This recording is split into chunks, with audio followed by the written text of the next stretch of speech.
Assalamualaikum warahmatullahi wabarakatuh. Perkenalkan, nama saya M. Paragir Handi dengan NIM D1A019077. Baiklah, di sini saya akan membahas tentang alat ukur awan.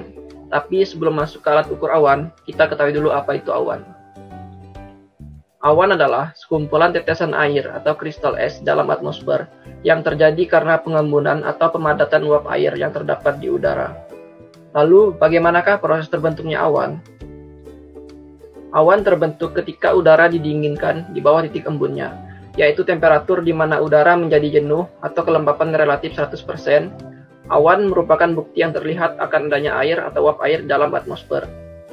Campuran udara kering dan uap air disebut udara basah, dan kebanyakan awan terbentuk dalam proses pendinginan udara basah.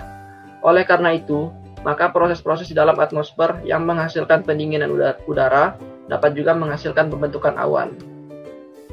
Kemudian ada faktor-faktor terjadinya awan, yaitu pertama angin, kedua tekanan udara, ketiga kelembapan udara, keempat wujud awan. Awan terbagi menjadi beberapa klasifikasi. Ada yang berdasarkan ketinggian.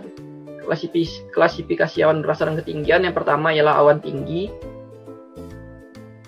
Awan tinggi ialah awan yang berada di ketinggian antara 6 sampai 12 km di atas permukaan laut. Terdiri dari kristal es dan memiliki beberapa kategori, yaitu pertama, cirrus. Cirrus adalah awan halus dengan struktur seperti serat, berbentuk seperti bulu burung, dan tersusun seperti bita yang melengkung di langit. Sering terdapat kristal es dalamnya dan awan tidak menimbulkan hujan. Yang kedua, cirrostratus. Awan ini berbentuk seperti kelambu putih yang halus dan rata menutup seluruh langit sehingga tampak cerah. Terkadang awan ini juga berbentuk seperti anyaman yang tidak beraturan. Awan ini sering menimbulkan halo, yaitu lingkaran yang bulat dan mengelilingi matahari atau bulan, dan biasa terjadi pada musim kering. Yang ketiga adalah awan cirrocumulus.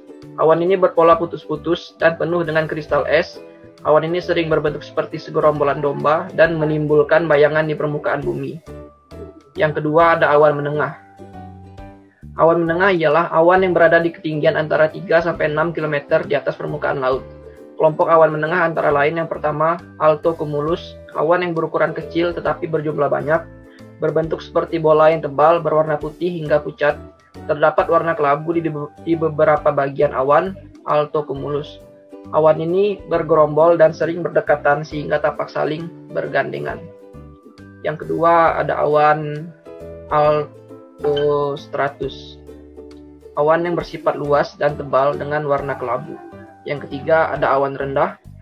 Awan rendah yaitu awan yang berada di ketinggian kurang dari 3 km di atas permukaan laut. Kelompok awan rendah sebagai berikut. Yang pertama, stratocumulus, yaitu awan yang berbentuk bola-bola yang sering menutupi seluruh langit, sehingga tampak menyerupai gelombang di lautan. Awan ini sangat tipis dan tidak menimbulkan hujan. Yang kedua ada awan stratus, berada pada posisi yang rendah, dan awan yang sangat luas dengan ketinggian kurang dari 2000 meter. Awan ini menyebar seperti kabut dan tampak berlapis-lapis. Awan ini juga tidak menimbulkan hujan. Yang ketiga ada nimbostratus, yaitu awan yang berbentuk tidak menentu dengan tepi yang tidak rapi. Awan ini menimbulkan hujan gerimis, berwarna putih, sedikit gelap, dan penyebarannya di langit cukup luas. Yang keempat ada awan akibat udara naik. Awan akibat udara naik ialah awan yang berada pada ketinggian antara 500 sampai 1500 meter di atas permukaan laut.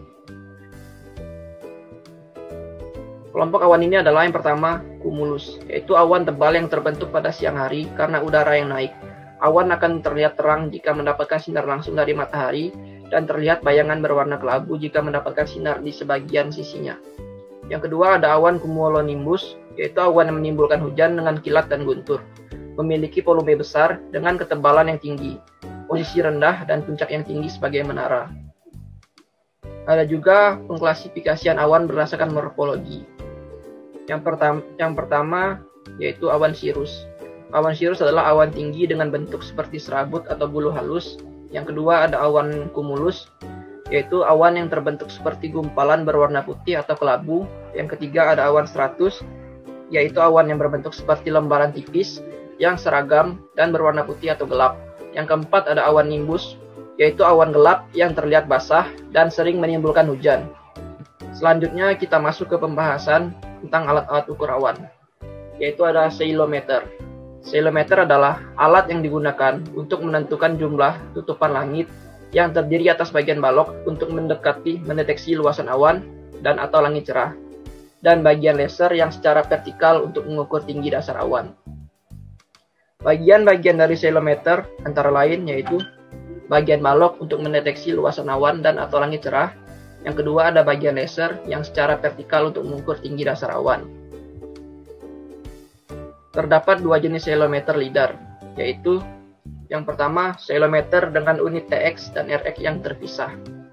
Yaitu ceilometer ini memiliki bagian transmitter dan receiver yang terpisah, sehingga untuk pengukuran awan yang rendah akan kurang akurat karena akan terjadi overlap pada batas ketinggian tertentu. Yang kedua ada ceilometer dengan unit TX dan RX yang menyatu.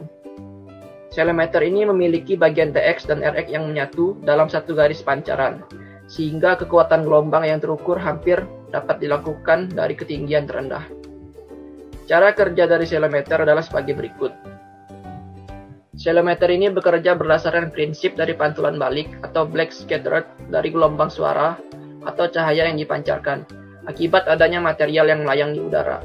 Sehingga perbedaan waktu antara gelombang yang dipancarkan, TX, dan gelombang balik yang diterima atau RX akan dijadikan acuan untuk menghitung ketinggian dari material pemantul, aerosol, ataupun awan. Terdapat dua macam cara atau metode yang umum digunakan untuk mengukur tinggi dasar awan antara lain yang pertama, LIDAR atau Light Detection and Ranging. LIDAR adalah yang dapat mengukur ketinggian awan hingga 30 km di atas permukaan tanah. Teknologi laser banyak dimanfaatkan sebagai pendeteksi pada ceilometer ini, dengan panjang gelombang berkisar antara 600 sampai 1000 nanometer. Yang kedua ada SODAR, atau Sonic Detection and Ranging, yaitu pengukuran didasarkan pada pancaran gelombang secara suara vertikal atau sound pulse vertically, yang akan menghasilkan informasi berupa frekuensi dan amplitudo dari gelombang gema di udara. Demikianlah yang dapat saya sampaikan tentang alat ukur awan. Semoga bermanfaat. Terima kasih. Assalamualaikum warahmatullahi wabarakatuh.